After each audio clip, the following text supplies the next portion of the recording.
कहानी की शुरुआत होती है एक आदमी को दिखाते हुए जो कि जंगल में बहुत ही तेज भाग रहा होता है, क्योंकि उसको इस जंगल से बाहर निकलना होता है और इस जंगल से बाहर निकलने का उसके पास में कोई दूसरा रास्ता नहीं होता है। ऐसा करते करते रात हो जाती है और फिर वो भगता रहता है। फिर वो वहाँ पे एक बोर्ड देखता है जिस पे लिखा होता है पॉइंट ऑफ नो रिटर्न, यानी यहाँ से कोई जाने का रास्ता नहीं है। ये आदमी भागता जाता है लेकिन उसे निकलने की जगह नहीं मिलती। इसी के साथ में हम देखते हैं अंधेरा और भी गहरा हो जाता है और इसके बाद में ये आदमी एक पेड़ पे अपनी जान बचाने के लिए चढ़ जाता है, लेकिन उस पेड़ से वो वहाँ से गिर जाता है। फिर हमें दिखाया जाता है कि इस आदमी को कोई घसीटते हुए ले जा रहा होता है। इसके बाद में हम लोग देखते हैं कि एक लड़की होती है जिसका नाम होता है मीना। मीना के परिवार में कोई नहीं होता सिवाय उसकी एक बहन के, इसलिए वो अकेली ही होती है। इसके बाद में वो एक पेट शॉप में काम करती है जहाँ का ओनर उसे एक पैरट को जंगल में छोड़ के आने के लिए बोलता है। इसके बाद में वो सोचती है कि पैरट को हम कल छोड़ के आएंगे एंड वो वहाँ पे उस पैरट के साथ ही रात गुजारती है। फिर उसके बाद में सुबह वो गाड़ी से जू की तरफ निकल जाती है, लेकिन वो वहाँ से गलत टर्न ले लेती है। ये रास्ता उसी जंगल की तरफ जाता था जिस जंगल में हमने उस आदमी को देखा था जिसे कि घसीट कर ले जाया जाता है। इसके बाद में मीना थोड़ी देर तो गाड़ी से चलती है और जंगल गहरा हो जाता है तो वो गाड़ी से उतर जाती है। वहाँ पर बहुत सारे परिंदे भी उड़ने लगते हैं और जंगल और भी गहरा होने लगता है। इसके बाद में वो वहाँ पे चलती चलती वहाँ से डर रही होती है। वो वहाँ पे बैठ जाती है, लेकिन उसे वहाँ पर बहुत सारी आहट सुनाई देती है। ज़मीन हिलने लग जाती है और उसे सुनाई देती है एक औरत के आने की आवाज़। उसके पीछे से किसी औरत का साया जाता है। वो उस औरत के पीछे जाती है। वो औरत चल के एक घर में घुस जाती है और वो भी मीना को बुलाते हुए वो बूढ़ी औरत बोलती है, जान बचाना चाहती हो तो मेरे पास आओ। तो मीना भागते हुए बूढ़ी औरत के घर में चली जाती है, लेकिन हम देखते हैं ये कोई घर नहीं होता है, ये अजीब सा कमरा होता है। इस बूढ़ी औरत के साथ में दो और लोग होते हैं जो कि मिरर के सामने अपने आप को घूर रहे होते हैं। वो मीना ऐसे बोलती है कि ये यहाँ पर क्या चल रहा है। तो बूढ़ी औरत बोलती है, अगर जान बचाना चाहती हो तो हमारे साथ रहो। औरत का नाम था मैडेलाइन। मैडेलाइन कह रही थी, हमें यहाँ पर वॉचर्स देखने आ रहे हैं, यानी कि वॉचर्स जो कि मीना से बहुत ज़्यादा खुश थे। वो मीना को आने के लिए बहुत सारी तालियां भी बजा रहे थे, लेकिन हमें यहाँ पे मूवी में ना तो किसी वॉचर्स को दिखाया जाता है कि वॉचर्स किस टाइप के थे। इसके बाद में सुबह हो जाती है और हम लोग मैडेलाइन और बाकी सबको बाहर जंगल में जाते हुए देखते हैं। तब वहाँ पे मैडेलाइन बोलती है कि वॉचर्स सिर्फ रात में ही निकलते हैं, दिन में हम इस जंगल में बिल्कुल सेफ़ है। लेकिन मीना को इस जंगल में बिल्कुल भी अच्छा नहीं लग रहा था।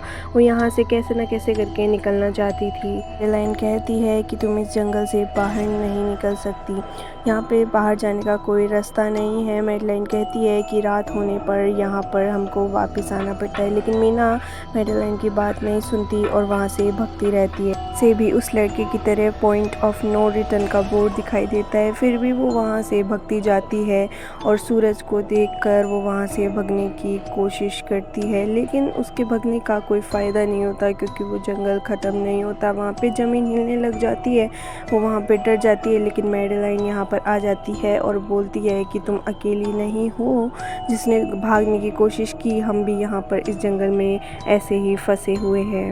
मैडेलाइन कहती है कि इस जंगल में आत्माओं का निवास है। वो आत्माएं यहाँ पे आती है और किसी को यहाँ से निकलने नहीं देती। जिस टाइप से हम लोग यहाँ पे फंसे हैं उस टाइप से और भी लोग यहाँ पे अट्रैक्ट होंगे और यहाँ पे आकर फंस जाएंगे। ये जंगल जितना ही गहरा होता जाता है, लेकिन यहाँ से कोई भी निकलने का रास्ता नहीं होता है।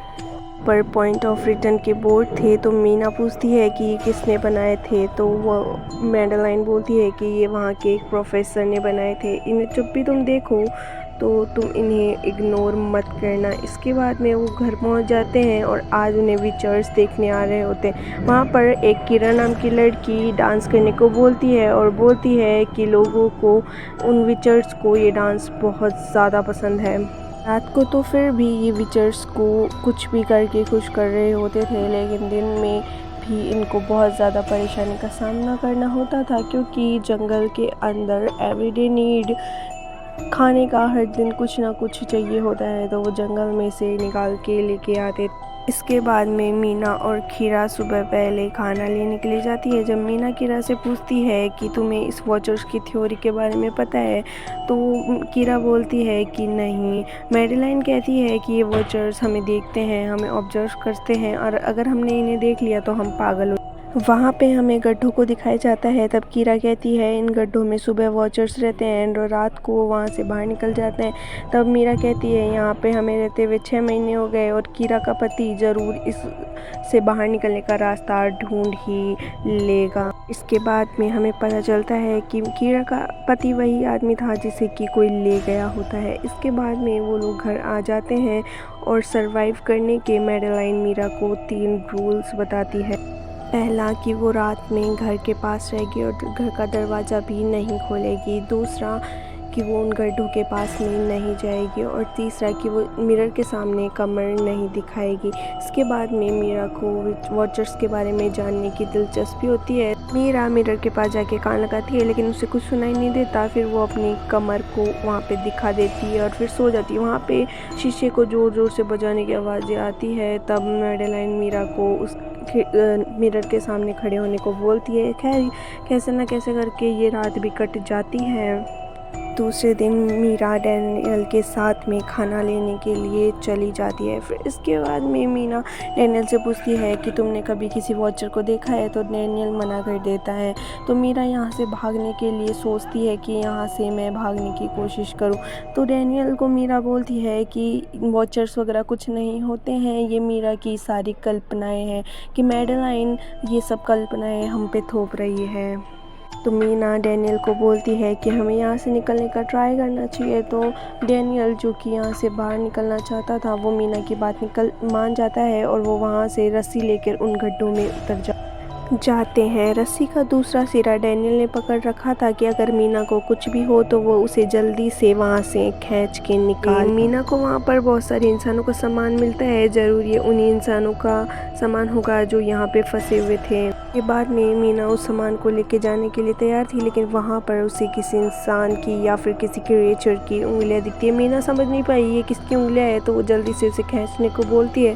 वो वहाँ पे चले जाते हैं। तो मैडलाइन से पूछती है तुम्हें ये सामान कहाँ से मिला। वो लोग उसे झूठ बोल देते हैं कि ये सामान उन्हें जंगल में मिला, लेकिन मैडलाइन जानती थी कि ये सामान उन्हें गड्ढे से मिला था।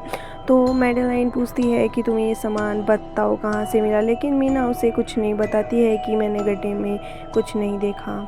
पे उन लोगों को एक कैमरा भी मिलता है जिसे मीना और डैनियल सीसीटीवी कैमरा की तरह बाहर लगा देती है, लेकिन मैडलाइन उन्हें मना करती रह जाती है कि तुम लोग ये सब बहुत गलत कर रहे हो। वो लोग इंतज़ार में बैठे थे कि वो लोग वॉचर्स को देख सके, लेकिन यहाँ पर वॉचर्स नहीं आए थे और उनके साथ कुछ अजीब होता है। के बाद में वहाँ पे दरवाज़ा खटखटाया गया। वहाँ पर एक इंसानी टांगों वाला कोई आदमी खड़ा था।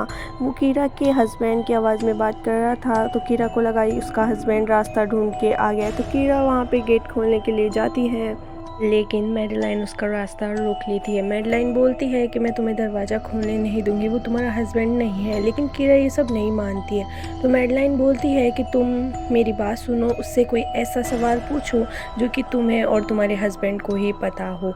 अगर तुम ये पूछोगे और उसने जवाब दे दिया तो मैं उसको ज़रूर अंदर ले लूँगी। फिर कीरा उससे किताब के बारे में पूछती है, लेकिन आगे से कोई जवाब नहीं आता। तो वो लोग समझ जाते हैं कि बाहर विचर है। ये लोग दरवाज़ा नहीं खोलते हैं तो वॉचर इनके लगाए हुए कैमरे को तोड़ देता है। अब सभी वॉचर गुस्से में आ चुके होते हैं। में वो लोग उनके शीशे को भी तोड़ने लग जाते हैं, लेकिन वो लोग शीशे के सामने खड़े हो जाते हैं। तो फिर वॉचर्स ने ये सब करना बंद कर दिया होता है। उस रात इनके साथ बहुत ही अजीबोगरीब चीज़ें होती है। फिर डैनियल और मीना सोचते हैं कि हम लोग उस गड्ढे में जाने वाली बात मैडलाइन को बता देते हैं। वो ये बात बता देते हैं और मैडलाइन बहुत गुस्सा हो जाती है कि उन्होंने एक रूल तोड़ दिया था। इसके बाद में मैडलाइन सारा सामान ले जाके उसी गड्ढे में फेंक देती है। अब मीना भी ना चाहते हुए यहाँ रहने की सोच लेती है। इसके बाद वक्त गुजरता जाता है।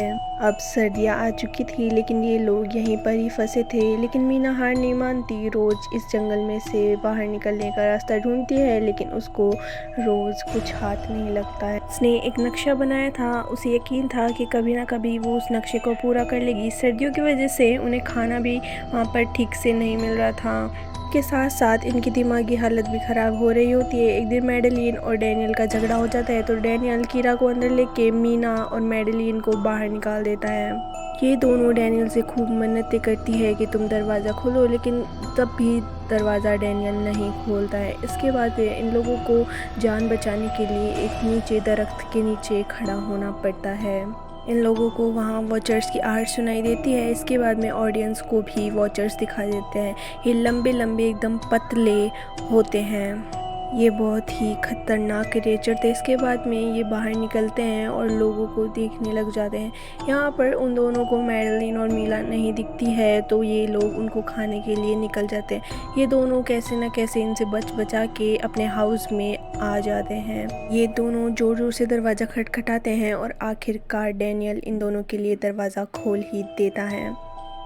ये लोग अंदर चले जाते हैं और ये बहुत ही घबराए हुए होते हैं। फिर मैडेलिन इनको बताती है कि मैंने तुमको इन वॉचर्स के बारे में झूठ बोला था। मैं इनके बारे में जानती थी क्योंकि मैंने इनके बारे में किताबों में पढ़ा था। ये वॉचर्स परियां है। फिर जब मैं यहाँ पे आई तो मेरे को पता चला कि ये लोग तो मॉन्स्टर्स हैं, ना कि परियां। ये लोग अपना वेश भी बदल सकते हैं। एक बार जब मैंने क्रिएचर को देखा तो उसने मेरे जैसा वेश बदल रखा था। बस उसका चेहरा डल था और आंखें बहुत ही काली थी। मैंने इस बात से अंदाज़ा लगाया कि ये लोग हमारे बारे में जानने के लिए बहुत कुछ सीखते हैं। लोग हमें हर रोज़ ऑब्जर्व करते हैं और हमारे जैसा ही काम करने लग जाते हैं। इनकी इन्हीं बातों के दरमियान बाहर खड़खड़ाहट होती है। वो क्रिएचर इन्हीं की आवाज़ों में बातें कर रही थी और वो दरवाज़ा खोलने को बोल रही थी, लेकिन उनकी बातों में क्या था, ये दरवाज़ा नहीं खोलने वाले थे। लेकिन वो क्रिएचर इतने ताकतवर थे कि वो इस लोहे के दरवाजे को भी तोड़ फेंक दे। यहाँ पे इन लोगों को कमरे में बहुत अजीब सी हलचल होने लग जाती है। तब वो ये लोग नीचे देखते हैं और नीचे एक बंकर था। तो ये लोग बिना टाइम गंवाए हुए इस बंकर को तोड़ने की कोशिश करते हैं। फिर ये लोग बिना टाइम गंवाए हुए इस बंकर के अंदर चले जाते हैं और अंदर जाकर ये लोग देखते हैं कि ये बहुत ही अच्छी जगह थी। यहाँ पर बहुत दिनों का खाना, टीवी और टेक्नोलॉजी की सभी चीज़ें थी। ये सब लोग ये चीज़ें देखकर यहाँ पर हैरान हो रहे होते हैं।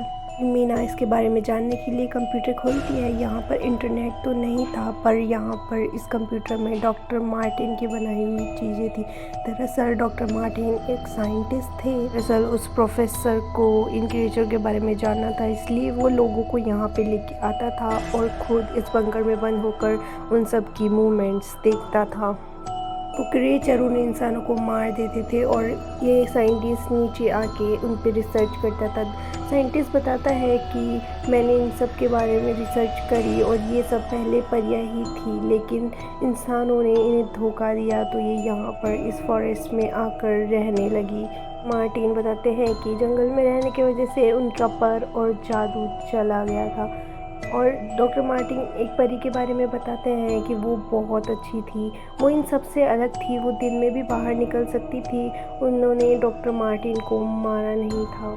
डॉक्टर मार्टिन उसको यहाँ पे घर पे ले आए और लेकिन एक दिन उस परी और मार्टिन के बीच में लड़ाई हो गई। इस कंप्यूटर में छोटी छोटी वीडियोस में डॉक्टर मार्टिन ने बहुत कुछ बताया हुआ था, लेकिन मीना इसके बारे में जानने के लिए सबसे लास्ट वाला वीडियो प्ले करती है जिसमें डॉक्टर मार्टिन अपने आप को और उस फेरी को मारने वाला होता है और वो यहाँ से निकलने का रास्ता भी उन्हें बताता है कि शाम में जिस डायरेक्शन से परिंदे भागते हैं तुम उसी डायरेक्शन में भागो तो तुम यहाँ से निकल सकते हो। उसके बाद डॉक्टर मार्टिन बता रहा होता है अगर कोई भी इंसान यहाँ से बाहर निकल जाए तो मेरी ये जो वीडियोस है और रिसर्च है उसे यूनिवर्सिटी में जाके तबाह कर देना। मैं वो दुनिया बनाना चाहता था जिसमें इंसान और फेरीज एक साथ रह सके, लेकिन मैं उस दुनिया को बनाने में नाकामयाब हो गया। फिर पूरी रात इनकी खुशी में गुजरती है क्योंकि ये लोग सोचते हैं कि अब हम लोग बाहर निकल जाएंगे। इसके बाद में हमें सुबह का सीन दिखाया जाता है जिसमें ये लोग बंकर से बाहर निकलते हैं और ये देखते हैं कि उनका हाउस वॉचर्स ने तबाह कर दिया होता है। वहाँ से दिन में भागते हैं लेकिन परिंदे तो रात को उड़ते हैं, लेकिन ये लोग रात होने का इंतज़ार नहीं कर सकते थे, तो मीना अपने साथ में लाए हुए पैरेट को आज़ाद कर देती है, जिस दिशा में पैरेट जाता है उसी डायरेक्शन में वो लोग जाते हैं। रास्ते में उन्हें वहाँ पर एक कब्र मिलती है। इस कब्र के बारे में मैडेलाइन सबको बता रही होती है कि पहले इंसान और फेरीज एक साथ रहती थी, लेकिन इंसानों ने इनको इसी जंगल में बंद कर दिया, जिस कारण से इनके सारे पंख और इनका जादू चला गया, से ये यहाँ पर ही रह गए। इसके बाद में ये लोग आगे बढ़ते रहते हैं। इसके बाद में यहाँ पर एक नदी दिखाई देती है। इस नदी के ज़रिए ये लोग यहाँ से निकल सकते थे। यहाँ पर शाम भी हो चुकी थी। बाद वो फेरीज ग्राउंड से बाहर निकलने वाली होती है। इसके बाद में डैनियल को उसका एक फ्रेंड जॉन मिलता है, वो उसे बचाने जाता है, लेकिन बाद में हमें पता चलता है वो रूप बदली हुई फेरी थी, जिसके बाद में वो फेरी उसको जकड़ने लगती है। ये लोग पहचान जाते हैं कि ये वो ही वॉचर है। फिर इसके बाद में हमें दिखाया जाता है कि ये वॉचर डैनियल का रूप ले लेता है और इसके सर पे एक निशान बनाता है, लेकिन इन लोगों को डैनियल को वहीं छोड़ के जाना होता है और इसके बाद में डैनियल को ये मार देता है। लेकिन हम देखते हैं कि ये जो वॉचर्स होते हैं वो नदी पार नहीं कर सकते। फाइनली ये लोग शहर में पहुंच जाते हैं। तभी मीना डॉक्टर मार्टिन के कहे अनुसार यूनिवर्सिटी में जाती है और सारा डेटा तबाह करने से पहले उसे एक और बात पता चलती है कि हज़ारों साल पहले जो परियां और इंसान एक साथ रहते थे, तब उन सब के बच्चे भी हो जाया करते थे, जिन्हें कि हाइब्रिड्स कहा जाता है। फिर मीना को एक और बात पता चलती है कि जो मैडेलाइन थी वो प्रोफेसर की बीवी ही थी, लेकिन उसे ये बात सोच के शॉकिंग लगता है कि मैडेलाइन ने अभी तक भी उन सबको ये बारे में क्यों नहीं बताया था। वो ये बातें शेयर करने के लिए कीरा के पास आ जाती है और बताती है मैडेलाइन प्रोफेसर की वाइफ ही थी। उसने ये सब बातें हमें क्यों नहीं बताई, क्योंकि वो खुद भी एक भेस बदलने वाली फेरी थी। ये सब सुन के कीरा बहुत ज़्यादा शॉक हो जाती है और फिर उसे मीना बताती है कि प्रोफेसर की वाइफ को लंग्स कैंसर था, क्योंकि वो उस वजह से मर गई थी और प्रोफेसर अपनी पत्नी को बहुत ज़्यादा प्यार करते थे। ये प्रोफेसर ने एक परी को ही मैडेलिन बना दिया था। फिर इसके बाद में मीना देखती है कि ये सब वो बातें कीरा को नहीं बल्कि मैडेलिन को ही बता रही होती है, बल्कि मैडेलिन ने कीरा का वेश बदला हुआ था। कीरा तो अभी आती है यहाँ पर। ये सब देखने के बाद में मैडेलिन कीरा को बेहोश कर देती। इसके बाद में फेरी मीना को बोलती है कि तुम ये राज ही रखना। मैं इकलौती थी जिस वजह से सारी परियां मेरा मजाक उड़ाती थी। मैं इकलौती थी जो कि जंगल में दिन में भी बाहर निकल सकती थी। इसके बाद में मैडेलिन ने मीना को बाहर निकाला। फिर उसके बाद में मीना उसे बताती है कि तुम सबसे अलग नहीं हो, तुम हाइब्रिड हो, यानी कि आधी परी और आधी इंसान, जो कि इंसानों के साथ में भी रह सकती है और परियों के साथ में भी। मीना के सब कुछ बताने के बाद में एक ब्लैक मैजिक होता है, जिसके बाद में मैडेलिन के पंख भी वापस आ जाते हैं और वो वहाँ से उड़ जाती है। इसके बाद में कुछ दिनों बाद का सीन दिखाया जाता है। अब मीना अपनी बहन के साथ ही रहने लग जाती है। मीना को अभी भी उस चीज़ के बारे में डर लग रहा होता है। मीना अपनी बहन को बताती है कि मुझे अभी भी ऐसा लगता है कि वो परी मेरा पीछा कर रही है। बहन बोलती है तुम टेंशन मत लो। फिर हमें एक बच्ची को दिखाया जाता है जो कि मैडेलाइन ही होती है, जो कि भेष बदल के यहाँ पर रह रही होती है। इसके बाद में ये मूवी ख़त्म हो जाती है। और अगर मूवी पसंद आई तो सब्सक्राइब कर लो गाइस, सब्सक्राइब प्लीज़।